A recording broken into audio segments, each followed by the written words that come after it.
L'autre victoire de ce mondial 2019, les taux d'audience records, des stades à guichets fermés, la ferveur même dans les pays les moins enclins à cette discipline. Avec cette question, quel avenir pour le football au féminin?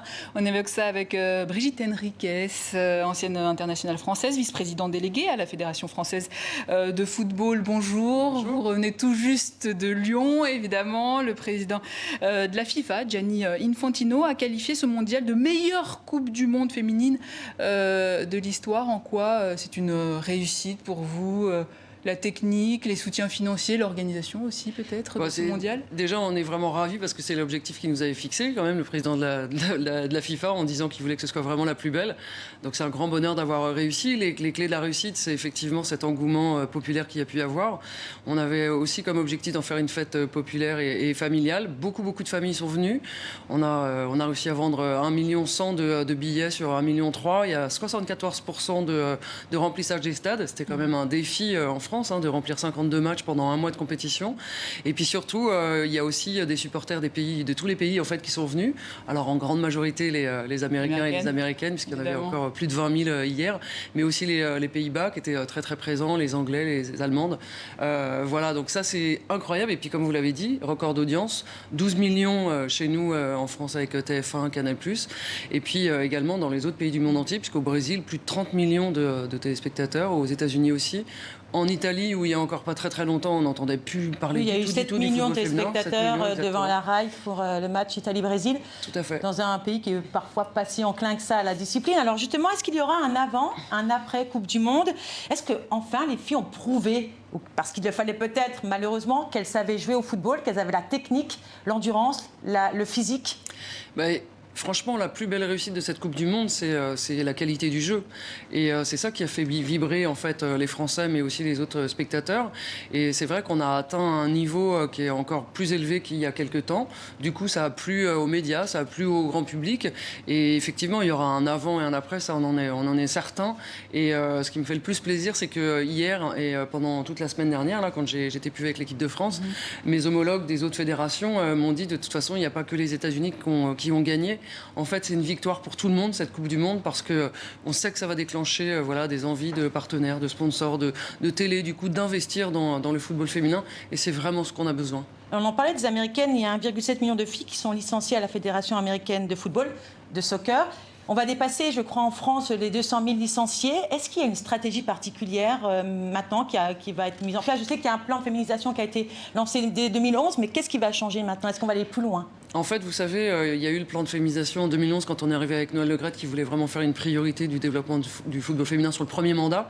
Mais là, on était déjà passé au deuxième plan qui est Ambition 2020 où le but c'était de permettre d'accéder aux femmes d'accéder à des postes à responsabilité dans toutes les familles du foot.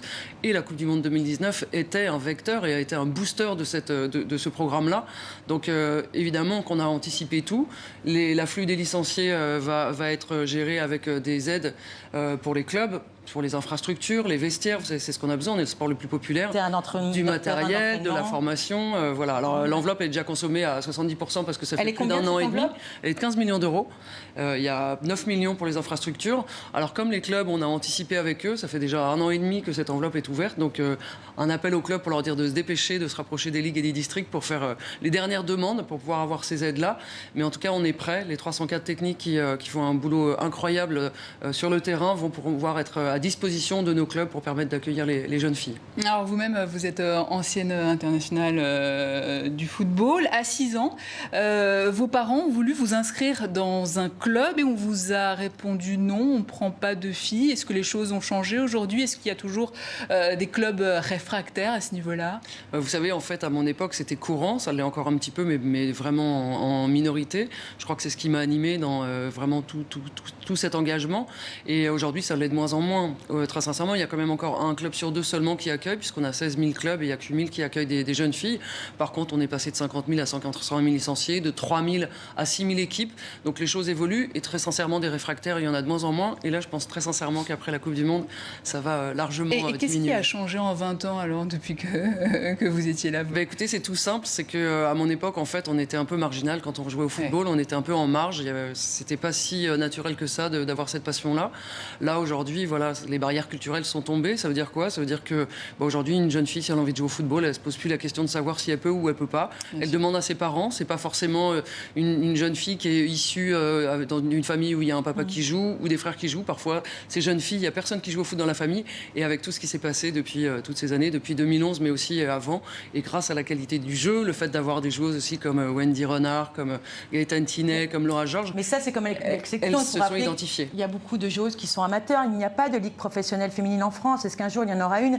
Est-ce qu'un jour, on va pouvoir, alors pas peut-être atteindre les montants des salaires hommes, mais au moins un rattrapage, vu ce qui s'est passé, vu l'engouement et vu les... Oui, elles ont donné des résultats quand même. Vous savez, en fait, ça fait partie de notre stratégie. C'est vraiment step by step. C'est-à-dire qu'avant de penser à l'égalité salariale, etc., je pense qu'il faut vraiment construire cette discipline-là sur le fait qu'il faut qu'il y ait vraiment des partenaires, des sponsors qui investissent pour mettre les joueuses dans les meilleures conditions et ensuite générer des revenus. Parce que si vous prenez une entreprise qui n'a pas beaucoup de bénéfices, elle ne va pas donner les mêmes primes qu'une entreprise qui en a énormément. Et là, c'est un petit peu le cas, mais je suis certaine, et je le dis depuis de nombreuses années maintenant, après cette Coupe du Monde-là, je suis sûre que les choses vont changer, que tout le monde va investir, parce que c'est beau, et à l'heure actuelle, ça coûte pas cher d'investir dans le football féminin. Et après, on voit bien qu'avec la Coupe du Monde, regardez, ceux qui se sont engagés, ils savent très bien qu'ils vont avoir des bénéfices, et tant mieux. Et tout ça, pour une unique raison, c'est de mettre les joueuses dans les meilleures conditions de haut niveau, parce qu'il y a besoin pour la performance. Et on l'espère aussi, Brigitte Henriquez. Merci, je rappelle que vous êtes vice-présidente de la Fédération française de football.